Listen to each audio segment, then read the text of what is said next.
Today's review is on Amnesia, the Bunker, and this is actually the fourth installment of the Amnesia games, and I have never played one until this one, and I feel like I've been really missing out, but I want to not get too far ahead of myself and say that this is a total standalone game, and if you're like me and you absolutely missed the boat on Amnesia, don't worry about it, because this is, as far as I can tell, independent of everything else. Okay. So what is this game and why did it captivate me so much and why am I recommending it to you all here today? Well, it is best described as a survival horror game. It's definitely in the jump scare category of the what is unseen in the darkness kind of category of these horror games where you hear a lot of spooky, eerie noises and you don't know what's around the corner. Well, you do know what's around the corner. That's that monster I was just shooting at. That guy is going to stalk you the entire game, and you can't really defeat it. You can shoot him and scare him away.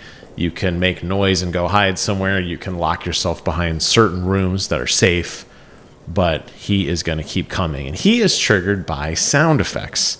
And he is triggered by the noise that you make. Now, obviously, if he sees you, he's going to charge you. But if you're running, if you're using your crank flashlight, if you're shooting a gun, if you're using a brick to throw open or break a lock, if you're doing anything that makes noise, well, he's going to come investigate, and he is nasty. You do get guns, but you get a very limited amount of ammunition. This is not a first-person shooter. This is a first-person survival horror game that requires you to be very slow and methodical. And it's kind of a puzzle-based game in the sense that your objective is very clear at the beginning. You play as a World War I soldier, Henri Clement, and Henry got trapped in this bunker and wakes up and doesn't know how or why he's here, and all he knows is he needs to escape. As you begin to uncover diaries and notes from the world that happened while you were in this coma, you begin to kind of unravel the mystery. I use that term loosely. I don't think there's much of a mystery here, and that's one of my biggest criticisms, which I'll get to in a little bit. But you're basically going through this world as it has already happened, and you are now just trying to survive and escape. And by doing so, you need to find some TNT and a detonator to blow open a tunnel that allows you to escape. That's basically the gist of the game. Obviously, there's more to it in the sense that there's a lot of exploration and there's a lot of puzzles that need to be solved. And when I say puzzles, I don't necessarily mean, matching shapes or colors or numbers or anything like that. It's really more of, the door is locked and I need a pair of bolt cutters to advance, or, I need a wrench to advance. And you have to find all these pieces of gear. And once you do, it's very clear where you're supposed to go next. But it's those first few hours of struggling and not having any idea where you're supposed to go that really does kind of make the game difficult, because this game does not have autosaves. And I love that, and I hated that. So unless you go back to a very specific room and do a very specific action, in this case turning on a lantern, the game does not save. So you could play for 3 hours and die, and it is basically like you've done nothing. This is incredibly frustrating because this game, as a lot of good games do with not open world design, but really smart, progressive design, that's probably a better word. The map does tend to loop around itself at times. So you might have to play for 15 or 20 minutes fighting off waves of rats and encounters with the monster and a lot of puzzles and gates and locks and such, only to get to a place that you unlock a door that is basically at the beginning, and it bypasses all of that for subsequent runs. You will be doing a lot of backtracking, so making sure that you understand the facility and making sure you understand where you go is of paramount importance, okay? So you could lose all of that in a heartbeat, and it is so incredibly frustrating when you have to go back and do it all over again, especially when there are some pretty cheap deaths and some nonsense, which I'll talk about in a moment, that frustrated me. Overall, I love the game. There are some criticisms with it. It is by no means a perfect game, but I absolutely loved it. I did have quite a few jump scares. I did have quite a few moments where I was very impressed by what the game had done and told through just the thematics and some of the little notes that you read. I liked the character, and I was invested in seeing this through, if nothing else, just to know what happened next. But as you go to each individual area, they each tell somewhat of a story of what has been going on, and I did appreciate that. The best part is this game just came out. It came out on June 6th, and it's available on Game Pass. So that's where I'm playing it. You're actually looking at footage from my Xbox Series X. I wish this footage did it more justice, especially on an OLED HDR display. When I tell you that the shadows are completely pitch black and you cannot see without your hand cranked flashlight, it doesn't do justice in this image to kind of convey that. I wish that it did. What I can tell you is that ultimately in a game like this, the environments, the 60 frame per second, all those experiences just really set a great mood.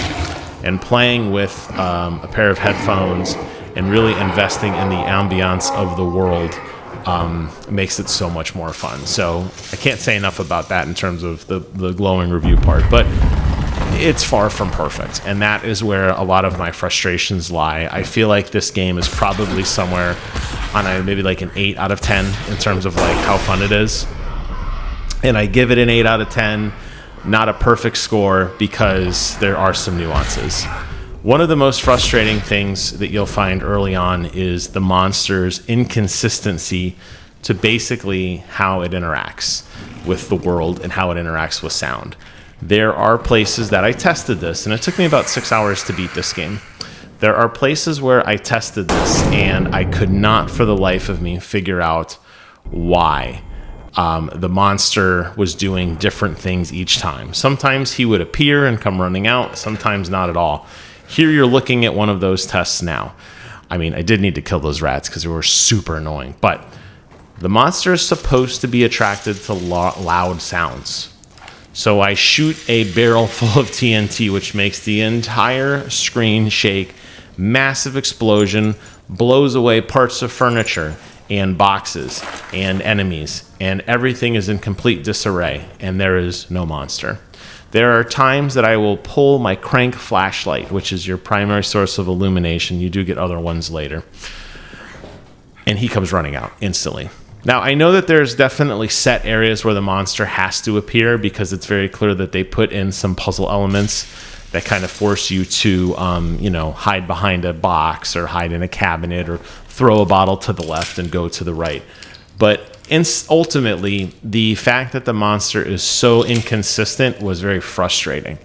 I guess you could argue it made it more lifelike, but it also didn't give me good feedback as to whether or not the things I did made noise or not. And since inventory is limited, there would be times that I knew I had to go break a door, which required me to throw a cinder block at it or shoot it with a weapon or a grenade or something to blow open a wooden door.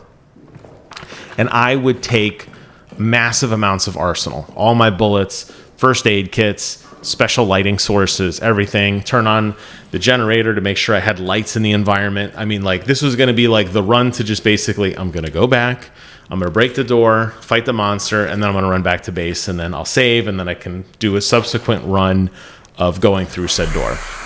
And you do all that wonderful stuff, and guess what? The monster never showed.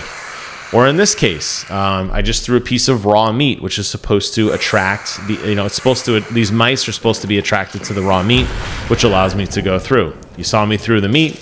One mouse went for it, a rat, whatever. The other three didn't, and I get hurt as a result of it. So the inconsistency of the world is definitely a limitation. There were times that the monster did not react to the sounds around me. There were times the monster would randomly break a door that I needed him to, which was very beneficial. There were times that he didn't. This happens often. And as a result of that, there was a lot of more replaying than I felt that I really needed to do, number one. And definitely a lot of safety saves of backtracking to go back and save because I did very minor things that I didn't want to have to deal with again, number two. And that is my absolute biggest criticism of this game by a long shot. If that was more tightened up, I think this game would be significantly better. The way that the monster tracks and hunts and tries to find you is genuinely terrifying, especially when you're in a dark room and your light burns out and the generator's out of fuel and you can hear him slinking and crawling around, getting closer and closer, and you're just waiting for him to come running out at you to try to destroy you. And that is awesome, and those moments happen so often in this game. But there were a pretty large handful of times in which I'm sneaking through and the monster would just randomly appear in a hallway where I made no noise, or as you just saw, and that does really kind of break the experience. The other frustrating part of this game is the story element to it. As I said, your character awakens in a coma. You have no idea what happened here. I'm not going to give away the story in case you decide to play it for yourself, but I'll tell you that it's told through photographs. I'm cycling through some of them now. It's told through journal entries where you can read what some of the other characters were going through. But ultimately, there's no major twist or excitement that I felt in the story. It was very mundane. And what you think the story is about, it's pretty much what the story is about. It's really more about you escaping than anything else. I think it was a massive missed opportunity here to tell a more engrossing stories of characters, maybe how they turned on each other, maybe how they got into this predicament, but it's just them reacting to the horrors of the world around them, and it does get kind of boring. The last thing, this hub area with all these lockers, this is kind of like the progression room. You have to find these dog tags scattered throughout the world. The dog tags usually have a barcode, or not a barcode, a 4-digit number on the back, which is their locker combination. So you have to go into farther parts of the map, uncover these bodies, shoo away the rats, whatever. Pick up the dog tag. That will give you the number to the back. You come back to the central area right next to the save room. You open up those lockers, and that's what's going to give you the items you need to progress through the story. It was so much backtracking. I didn't even actually get to all of the lockers because I got the key items I needed, and I'm sure there's more to do in terms of just being a pure completionist, having more inventory, more weapons, more whatever. But the fact that you have to keep coming back here again and again and again really did make the map feel a lot smaller than it needed to, because if you really think about all the weaving and wagging that you have to do through the world, it was a lot of fun. And the most tense moments are when you're far away from your base, when you're low on ammunition, the monster's chasing you, or you're going to have an encounter with it, and you have to find a way to get back to the main headquarters to save. Or you're progressing into a new area for the first time, and you want to make absolutely sure that you have all the equipment and gear you need, and you don't want to die, and you just kind of lose that sense of awe and excitement when you're just like, oh, here we go, back to the locker, open the thing. It was just very repetitive, and this hallway in particular, you will walk through easily 100 times in your playthrough,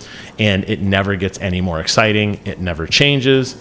It's not dynamic. It's very, very boring. So I don't want to end it on a negative note, because that sounds like I'm crapping all over the game, and I was frustrated with it, but I really did like this game a lot, and I do want to go back and check out the other Amnesia games now. I believe they're all available on Xbox Game Pass, but this one in particular really captivated me. I love the graphics, I love the gameplay, I love the design. If there is a 5th Amnesia game, which I hope there is, this one reviewed very, very high, and I'm giving it a glowing endorsement for you to go check out. I hope that if there is a similar element of this evil presence that's haunting you or chasing you, I would like to believe that in the future they can tighten up how that is told, and I hope that they can kind of finesse the story a little more to make it more impactful, because it never really felt like the world outside of what I saw was going on. There was no grander scheme. There was no big dark secret that I was uncovering, and even you having amnesia is never really explained, and I think that was a big miss. But love the game, highly recommend it. This gameplay does not do it justice. This game looks amazing on OLED HDR displays, particularly running on Xbox Series X at 60 frames a second. So hopefully, if you haven't put this game on your radar, this video does that for you. Go check it out, turn the lights off, get a nice big pair of headphones, or crank up your sound bar, and go for a ride. You will have an absolute blast. Thank you all so much for watching. Take care of yourselves, and until next time, I will see you guys on the other side.